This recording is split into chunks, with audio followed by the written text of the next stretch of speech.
Another day, another disaster for Meghan Markle, begging the question, does the difficult Duchess ever succeed at anything?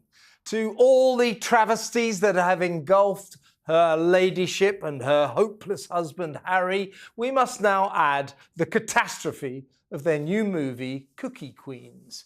A film that didn't just flop, it plummeted into the record books as one of the worst commercial calamities in cinema history, beaten into box office oblivion by a compilation of cat videos that, compared to the Sussex's dismal offering, was a veritable smash hit. Produced by Harry and Meghan under their Archewell Productions banner, Cookie Queens chronicles the less than thrilling story of Girl Scouts competing in the annual baking stakes. A drearily dull documentary dismissed by the all-important Variety magazine as shallow reality rubbish that misses the charm of the cookie contest tradition.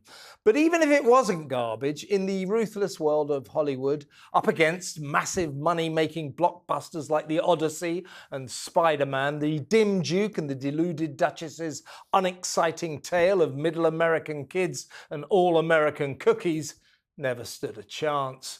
Only the gruesome twosome, it seems, struggled to understand the obvious, that their first big screen venture was always doomed to bomb.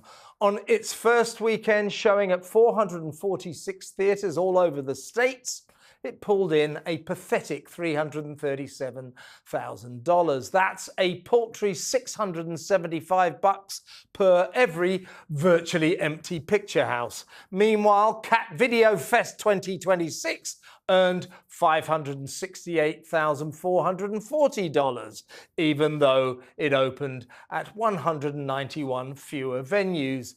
Contrast the fortunes of the Sussex's piddling production with the Odyssey's opening weekend takings of $264 million and Spider-Man's astonishing $601 million, and you begin to comprehend the sheer magnitude of just how breathtakingly badly Cookie Queens fared. Not that wannabe movie mogul Meghan spotted any potential problems. Ahead of its release, she explained why the Duke and Duchess decided to lend their esteemed names to this profoundly unpopular mega dud.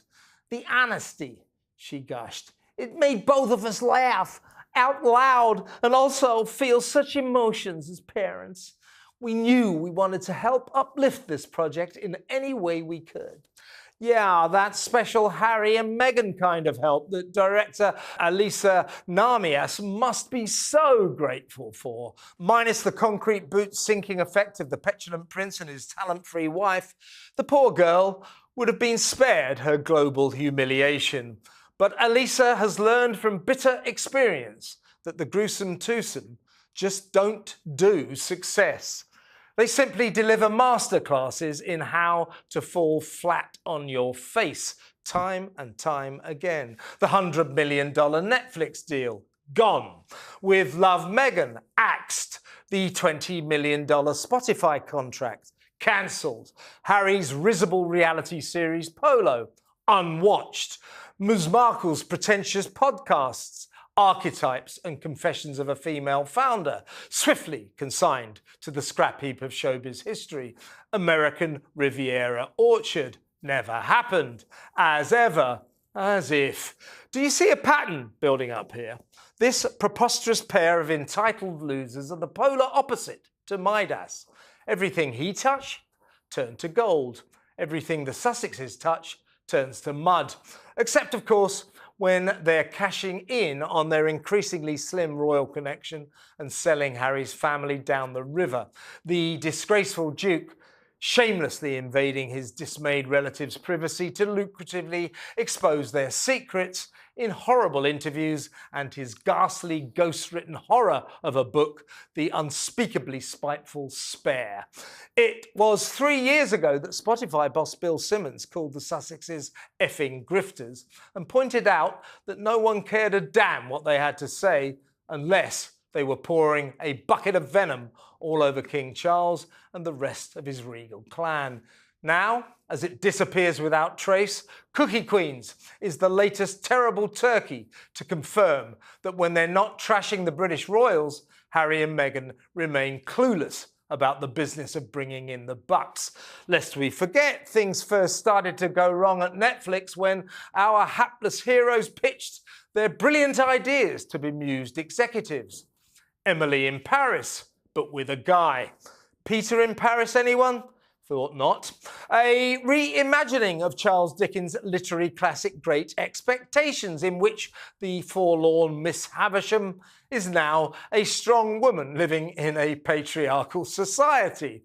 There's only one name for that mind-numbing no-hoper: Low Expectations. But worst and funniest of the lot was Harry's hilarious proposal that he should interview preeminent men like Donald Trump, Vladimir Putin and the Pope to find out how sad they are that, like him, they were never hugged by their dad. When the TV team asked how the prince would go about setting up these intriguing encounters, he replied he would leave that to them and simply turn up for filming. And on that bizarre bombshell, the Ginger Nuts chat show died an instant death, while the nonplussed Netflix bosses scratched their heads in utter disbelief. Fast forward to today, and as their options wither and fade away, Harry and Meghan stare desperately into the abyss. Success, a stranger to them. Failure, their all too familiar feckless friend without benefits. Yeah, they're in trouble. That movie, I mean, this is the thing, Samara, we've discussed this before. I think in the end, their problem, Harry and Meghan, is neither of them has even a scintilla of talent. And they have no idea about the public. They have no idea about populism, about what might sell. And everything they touch, as I said in my monologue, just turns to mud. They're useless. Totally. And it's as you said in the monologue too, I think that they're marred by their own narcissism, because when you spoke about Harry wanting to do this sort of podcast with Vladimir Putin and Donald Trump, that's because he has issues with his own father and his own state of mind. With this Cookie Queens, Meghan literally thought that people would be interested in these Girl Scouts because she used to be a Girl Scout. Yeah, that's because right. Doria was, you know, one of the team Girl leaders Scout of leader. Girl Scout leaders. And it's like, not everyone cares about what your interests are. But and they I never realise, do they? Because you're right, they're narcissists, and this is why he keeps going to court. They keep seeing their stuff all failing, and they still think they're great. So that is just narcissism, isn't it? Yeah, I mean, when I was writing the monologue last night, and I began to list all their failures. I mean, it's sort of never-ending. They can't get the message. I mean, the truth is that, as I said, that, you know, success is a stranger to them.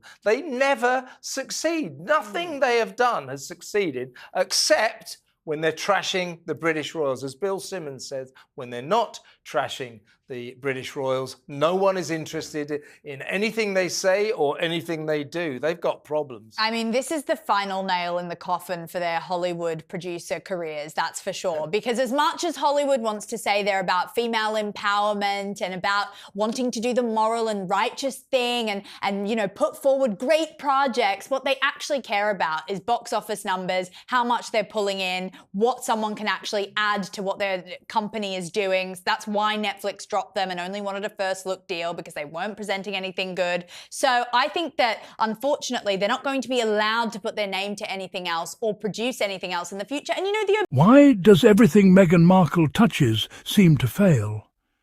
That might sound harsh, but when you look at the Sussex's post-royal career, it's becoming harder to ignore the pattern. A Spotify deal that ended early. Projects announced with enormous hype that never materialized. Hollywood partnerships that failed to become the media empire many expected. And now a movie connected to Meghan and Harry that has reportedly opened to disastrous box office numbers.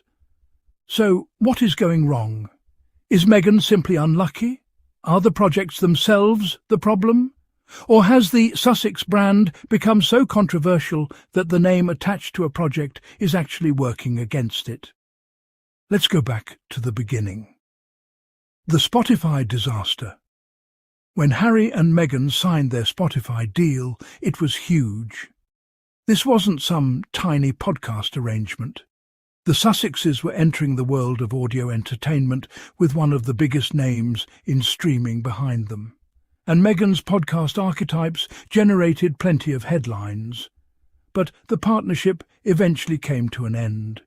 And that immediately raised questions about whether the Sussexes were actually delivering what Hollywood and the streaming industry expected from them. Because getting a massive deal is one thing, keeping it is another. Then came the Hollywood projects. Netflix was supposed to be another major pillar of the Sussex empire. And to be fair, they did produce successful content. Their documentary series generated enormous attention. But the bigger ambition appeared to be much broader. Harry and Meghan weren't supposed to simply make documentaries about themselves. They were supposed to become producers, to develop projects, to discover stories, to create entertainment, to establish Archewell as a serious Hollywood production company. And that's where things become interesting. Because the further they moved away from telling their own story, the harder it seemed to become to generate the same level of excitement. And now, the movie, which brings us to Cookie Queens. This should have been an opportunity to prove that Archewell could produce something beyond the Sussex story. But according to the figures discussed in the material, the movie opened in 446 cinemas and made around $337,000, averaging roughly $675 per theatre. And here's the brutal comparison. Cat Video Fest 2026, playing in fewer theatres, reportedly earned more. That is the kind of headline that gets Hollywood executives paying attention. Because ultimately the question isn't, do people know Meghan Markle? Of course they do. The question is, will people pay to watch what Meghan Markle is producing? And those are two completely different things. So is Meghan the problem? That's where things get complicated, because saying everything Meghan touches fails makes for a great headline. But reality is more nuanced. Some of her projects have succeeded, some generated enormous attention, and some simply didn't live up to the expectations surrounding them. But that's exactly why Cookie Queens matters.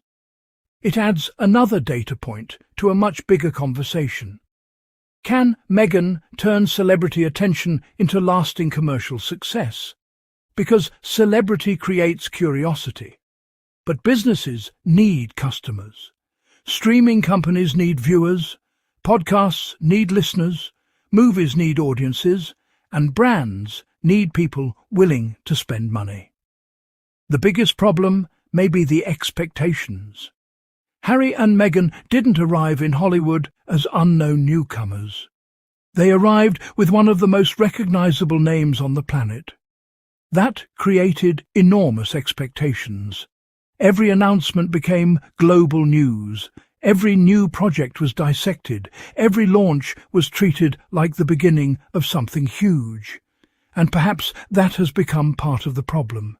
Because when you're Meghan Markle, average isn't enough. A normal podcast isn't enough.